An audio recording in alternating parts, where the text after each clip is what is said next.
இன்றே சப்ஸ்கிரைப் செய்து உங்கள் ஃபேவரட் ஷோகளை காணுங்கள். சார், காவேரி டெக்ஸ்டைல்ஸ் வண்டி சார், உள்ள ஜவுளிலோட தான் இருக்குது. என்ன இருக்குன்னு நாங்க செக் பண்ணிக்கிறோம். முதல்ல நீ ட்ரக்கை வந்து திறந்து காட்டு. சார், சந்தேகப்படுறதுக்கெல்லாம் இதுல ஒண்ணுமே இல்லை சார்.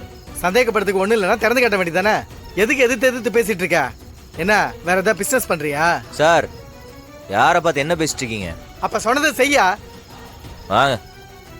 நட. யோ வாயா. வரேன் சார். ஓபன் பண்ணியா? ஃபுல்லா ஓபன் பண்ணு.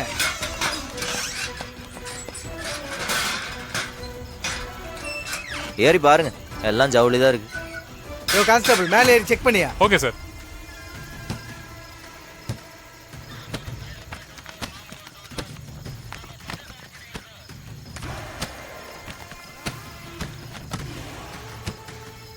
சார், துணிங்க தான் சார் இருக்கு. யோ நல்லா செக் பண்ணியா?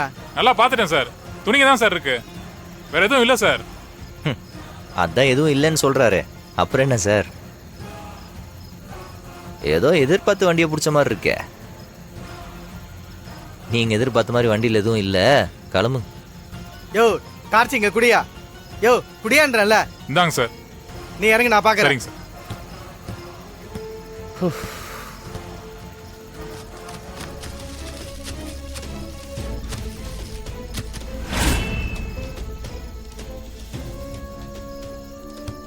யோ என்னையா அது?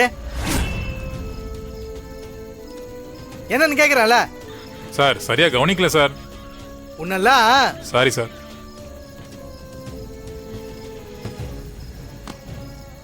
என்ன தம்பி இது? இதான் காவேரி டெக்ஸ்டைல்ஸ் ஜவுளியா? சொல்லு தம்பி, அப்பனும் மகனும் ஜவுளி வியாபாரம் பத்தலன்னு பொட்டலம் கடத்த ஆரம்பிச்சிட்டீங்களோ? சார், மரியாதையா பேசுங்க. ஏய், போதை பொருள் கடத்துற, உனக்கு என்னடா மரியாதை? யோ வண்டியை சீஸ் பண்ணீங்க. இவனை அடிச்சு ஸ்டேஷனுக்கு இழுத்துடுவாங்க.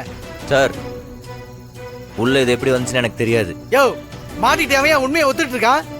சார், இத்தனை வருஷமா பிசினஸ் பண்ணிட்டு இருக்கோம். எங்க கடை மேலேயோ பிசினஸ் மேலேயோ இப்போ வரை ஒரு பிளாக் மார்க் விழுந்தது கிடையாது. நீங்க ஏதோ மோட்டிவோட பண்ற மாதிரி இருக்கு. என்னையா மோட்டிவ்? இதுக்கு முன்னாடி உன்னை நான் பாத்திருக்கேனா? அப்புறம் ஏன் நான் இதை செய்யணும்?